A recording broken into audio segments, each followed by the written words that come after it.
Hi, and welcome to the Literary Sipper. I'm Amber V.D. Hill, your host, and today we are going to be talking my 2024 book list. It is by far the most popular episode usually every year, and there are a couple special things that I wanted to speak about before we got started diving into all things books.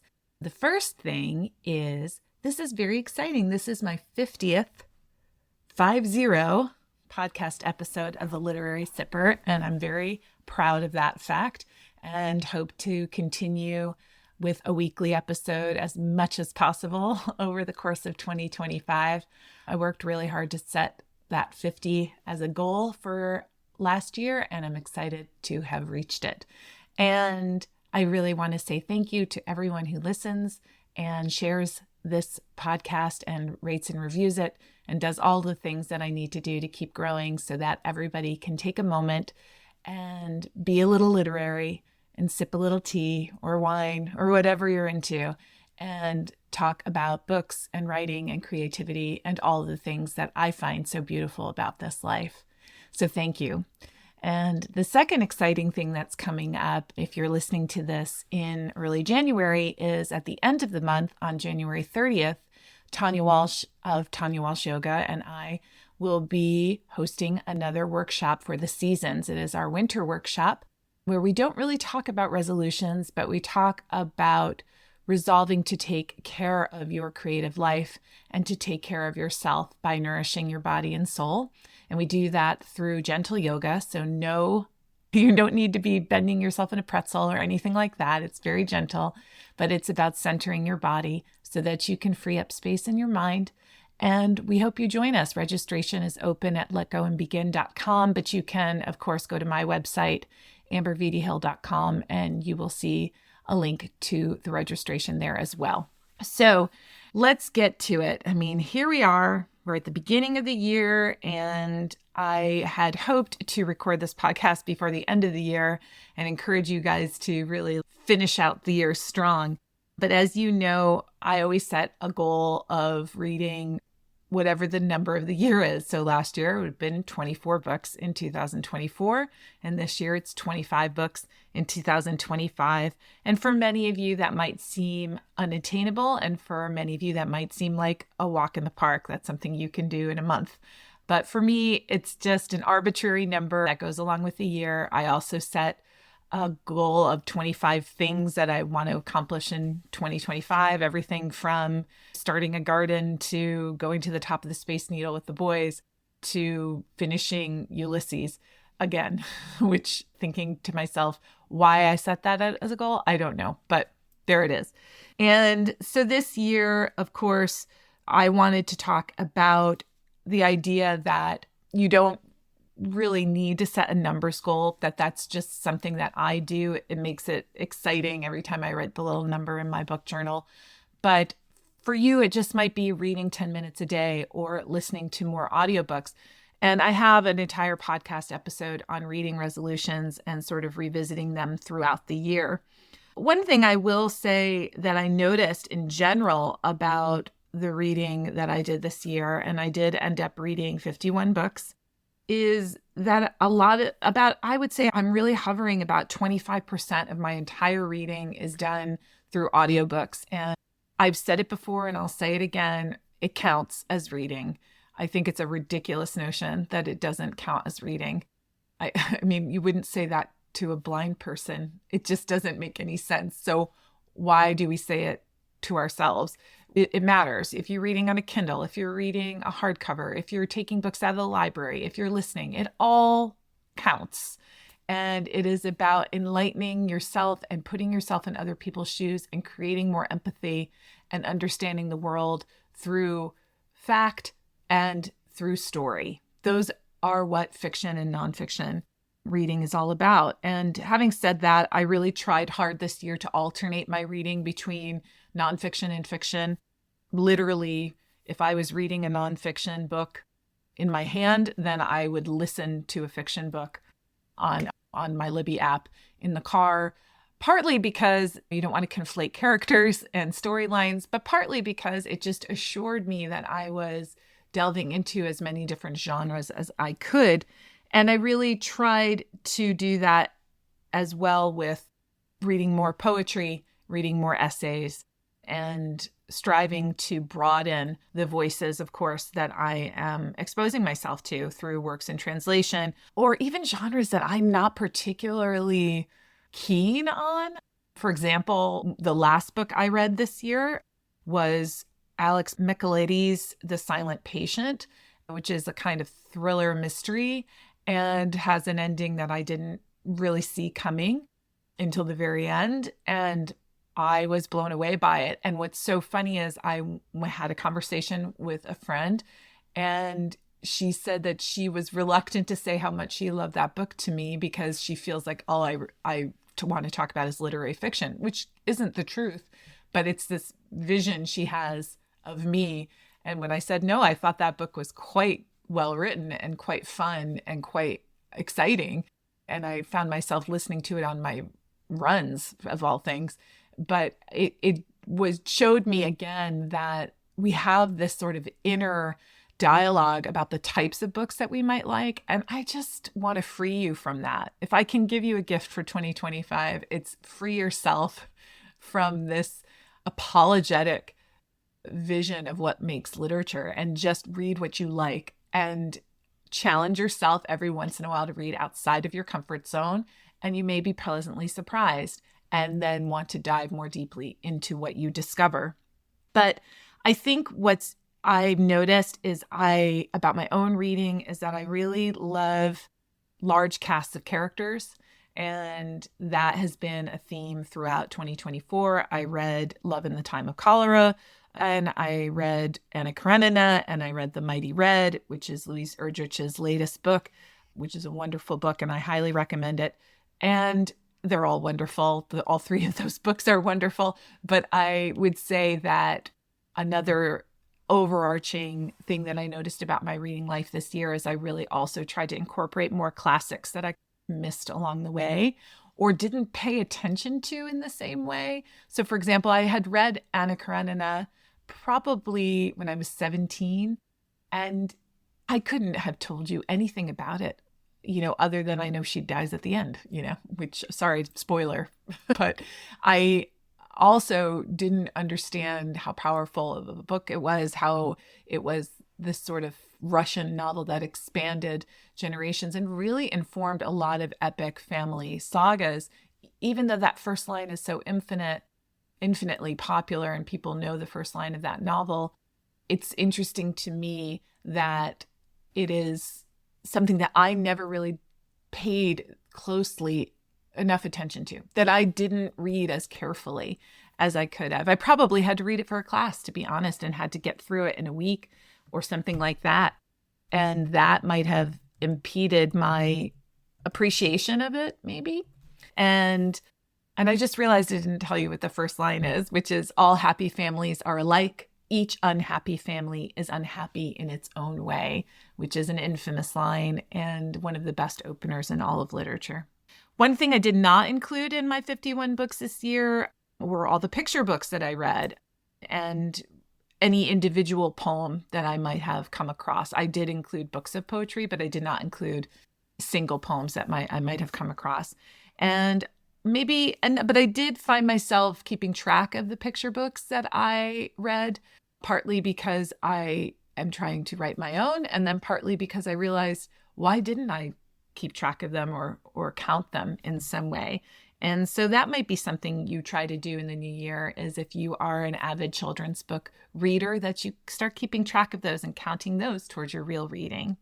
But for so many reasons, and I'll sort of go through my 5-star reads, and I will, of course, include my book list of all 51 books for you, maybe not in the show notes, but in a separate post that will come to your inbox if you are subscribed to my Substack. But I want to just talk about the 5-star reads, and for me, the outstanding book of the year, the book that will stay with me, I think, for the next 50 years of my life, and the one that I will continue to recommend over and over again, was James by Percival Everett. It deserved all of the accolades that it received. It should have received many more accolades that it didn't receive. But I will say this, that it was the most powerful book that I read this year for so many reasons. But the three that I will highlight are, of course, number one, the retelling of Huckleberry Finn. Huckleberry Finn is a very important book to me as a reader, teacher, person in the world. Mark Twain is a very important writer to me, and my son's name is Finn, and I really have an affinity and a love for that book despite all of its flaws and all of its problems, and think that it can be read in a variety of ways. And this retelling is absolutely brilliant, and they should only be read together from here on out. So if you've never read Huckleberry Finn, this is your chance. Read it along with James. Put them together. And if I were teaching still, I would be reading them together if the school would allow me. I have a whole another topic I want to talk about, banned books, but that's the irony of Huckleberry Finn, is that it was banned for so many different reasons over the years and continues to resurface and have echoes throughout history. And Percival Everett has done a brilliant job in bringing it into the 21st century, making its relevance and its lack of voice for Jim powerful and purposeful. And you can say that he loved the original as well and the story, and he paid homage to it in such a powerful way, and then elevated his own work to that level of the greatest American story, the story of the Great River. And I can't tell you enough how brilliant this book is. But the other two reasons that I think it's brilliant are, one, that it made me cry. And I haven't cried at reading in a very long time. I mean, I think the last I can remember feeling, of course, very emotional after reading many, many books, but to cry, to bring tears to my eyes, I would say the last one was probably Everything is Illuminated by Jonathan Safran Foer. That was probably the last time where I ugly cried. And this was the next time I ugly cried.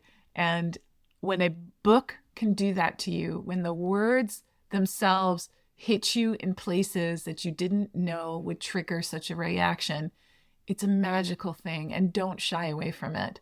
Don't be afraid of those tears. It's something that makes you whole and human and connects you to that person who wrote the book and connects you to every reader who's read it.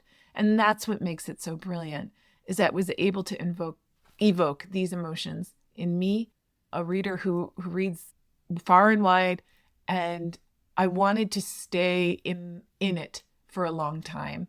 Much in the same way that I feel like Colson Whitehead's The Nickel Boys did for me, in that power of emotional space. And yet it was so deeply felt. And I cannot say thank you enough to Percival Everett for that experience. And the last reason that I love this book and think this book is so powerful is its brevity. It's so short. And yet every word is necessary. Every word is an economic choice. And that makes it even more powerful, because you see that it doesn't take 800 pages to tell this story. It takes the shapeliness of each sentence to convey to you its poetic drama, its magic, and its desperation for words and reading and writing, and how powerful having a pencil is. And for that, I also say thank you. And I also think it's tied in a little bit to the trends that I saw in 2024, which were short chapters, really a variety of narrators, and some newer looks at neurodivergence. And not that that was part of James, but the short chapters definitely were, and that brevity comes from those short chapters. And I don't know if it's because of our attention spans, and that's what's changed, and that we need those short chapters to move the book along, and people can put it down much easier than they can if the chapters are 25 and 30 pages. It's definitely made me rethink what I'm working on, and like, should I have shorter chapters? Should they be longer? How is that going to work? And I noticed it in The Mighty Red by Louise Erdrich as well. The chapters were very short, a page and a half, 2 pages, and it propelled the story along at a pace that was quite visceral. So you wanted to keep moving, but also it gave you a chance to have a break from very intense episodes. I saw lots of variation in narrator. The one that stands out to me from the reading I did this year was North Woods, and I love that story. I thought that novel was a brilliant novel, and it's basically, if you don't know the story by Daniel Mason, it's about a piece of land and really a cabin that's the center character, and all of the people who inhabit that land and in that cabin in upstate New York over the course of a century. And so everybody who's moved out and in, and all of the stories intertwine. And so there's a million different narrators and people, but it's because the cabin and the land itself is the central protagonist in the story. And I thought that was a magical way to change point of view. And for me, I had never really seen that before, and I really appreciated it, even though I probably picked that book up just because of the cover. And if you see the cover, you'll know why. It's incredibly magnetic thing when you see it on a table at a bookstore or even see the picture online. And the trend in neurodivergence that I saw, if you've read the incident, the curious incident of the dog at nighttime, or whatever that book was that came out a long time ago, and that became a play on Broadway, that was the first autistic voice that surfaced. You've seen it a variety of ways in the last 10 years especially, but the one that I read this year that I think is worth mentioning is Happiness Falls. And partly because he is nonverbal and yet is and his desperation for communication is part of the twist and part of the mystery of the story itself. And it's by Angie Kim, and it's a family drama. So of course I love it, but it's also just a very interesting study in nonverbal communication. And at the end of the story, and I don't know if she does, I listened to the book on Libby, so I'm not sure if the interview with her is included in the actual book itself. But if it's not, you should listen to her lecture about Angelman syndrome and why she began even being interested in writing a character, developmental delays and issues with motor and control and balance and speech and language and seizures, and all of these things became such an important element of her storytelling. And as well as, I would argue, that the daughter in it is definitely on the autism spectrum herself, and that is normalized next to the brother with Angelman syndrome. And that's parallel makes it really interesting. And as well as this third son who doesn't appear to have neurodivergent issues, but then of course is in a family with one sibling who has great special needs and then one whose special needs are functioning. So those are some trends that I'm seeing. I would love to know what trends you're seeing and you're reading, but I just want to highlight some of the 5-star reads that I had this year out of the list. And one is Kitchen Confidential, Anthony Bourdain. I listened to this book with his own voice reading it. It is everything that it was back in the 2000s when it came out, in the early 2000s, which I just never read it. I never picked it up. And I think it was partly because when I was deep in my teaching and probably graduate school, there was no time for a book like Kitchen Confidential. And then I realized that voice and memoir are things that are necessary in terms of writing good fiction. Is you want to have that voice, and his voice is magical. And if you've never read it, don't read it, listen to it, because he is a magical storyteller in his own right.